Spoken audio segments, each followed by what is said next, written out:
there's this one thing that can hold you back from receiving your full deliverance. There is this one thing that can actually keep you physically sick and can actually usher you into premature death. This one thing is also holding your prayers from being answered, and it can actually forfeit your own forgiveness. Scary, huh? This one thing is unforgiveness. Now, forgiveness is a process by which a person is released from the consequences of an action against another person and is restored to a positive relationship to the offended party. We have to understand, as Christians, God mandates us to love because we first were loved by Him. He also commands us to forgive because He has first forgiven us. The reason why forgiveness is essential for us is because God needs us to forgive. The forgiveness we receive from Him can be forfeited if we don't forgive those that have offended us. Jesus told that to us in the parable, where the king, he pretty much reversed his forgiveness to his servant who did not forgive his servant. Second reason you need to forgive is because the people who have hurt you need it. It's the only bridge they have of changing when you forgive them, because now they can experience the power of God's love and forgiveness. And the third reason why you need to forgive is for you. You can't experience full freedom, healing, and your prayers being answered if there is unforgiveness in your heart. If you release unforgiveness, you get released from the bondage that is taken captive of you.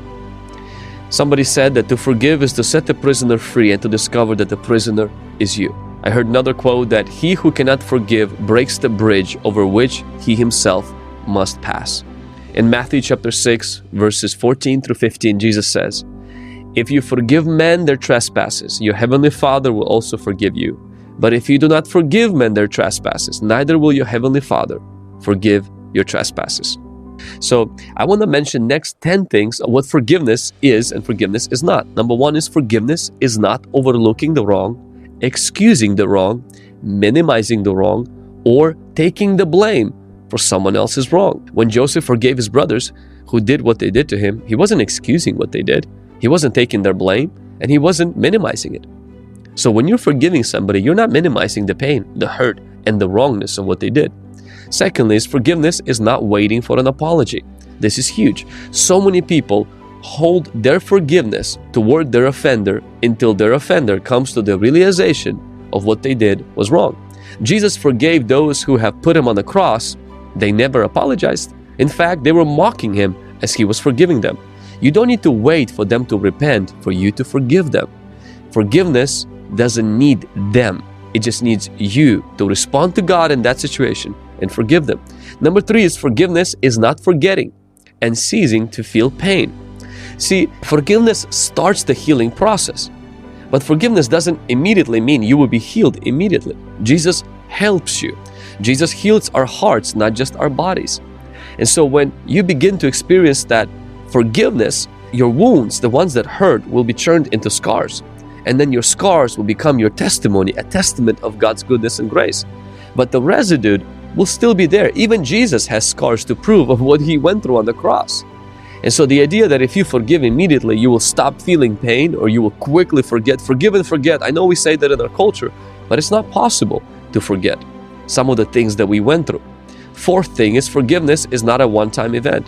For many people, forgiveness is a reoccurring event where we forgive initially, and then the thoughts flood and we find ourselves back in the same place of bitterness, hurt. And instead of being disappointed, see forgiveness as a process through which you are learning to respond to God in any given situation. And if you need to forgive that person again, forgive them again. If those thoughts flood your mind and you let them stay and germinate in your mind, forgive them again. Why? Because it's through this process you are learning to be more like Jesus Christ. Number five, forgiveness is not trusting. Forgiveness does not mean you can trust this person. For example, if there is an abuse that happened in your family, you can forgive that person, but you can still call police on that person. Forgiving that person doesn't mean they should be entrusted with the same responsibility if they squandered that opportunity. Forgiveness does provide for an opportunity for the trust to be restored, but it does not restore the trust. Number six, forgiveness is not reconciliation. Because it takes two people who repent to be reconciled. If one person repents, reconciliation cannot happen. It takes two to repent. And if you repent or you forgive, but the other person doesn't repent, reconciliation cannot happen. Though many times, forgiveness leads to reconciliation. Number 7, forgiveness is a command. It's not an option. Forgiveness is not like, well, they did so much bad, I can't forgive them. You cannot afford not to forgive them. You must forgive. It's a command of God.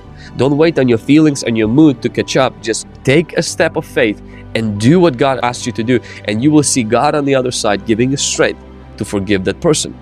Number 8, forgiveness is a gift God gave you to share with others.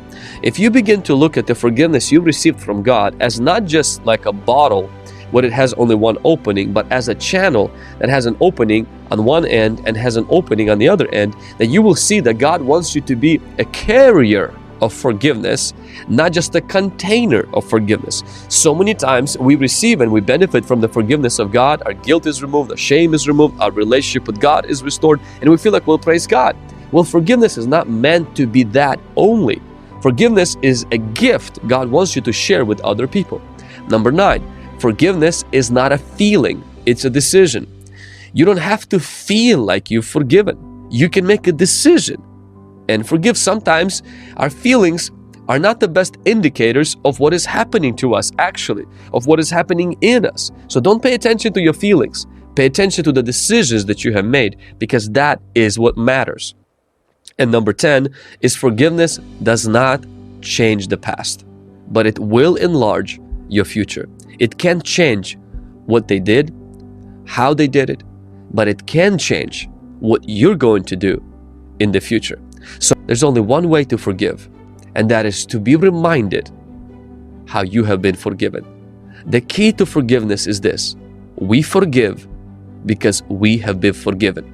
Ephesians chapter 4 verse 32, it says, "And be kind to one another, tender-hearted, forgiving one another, even as God in Christ forgave you."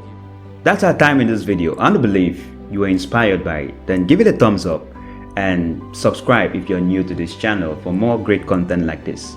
Remember to take responsibility on what you learned today. This video is proudly sponsored by our patrons. You too can support this channel by visiting our Patreon page. The link is in the video description below. I want to say a big thank you to all our patrons out there. I am Buddha's Jumesi from Wisdom for Dominion.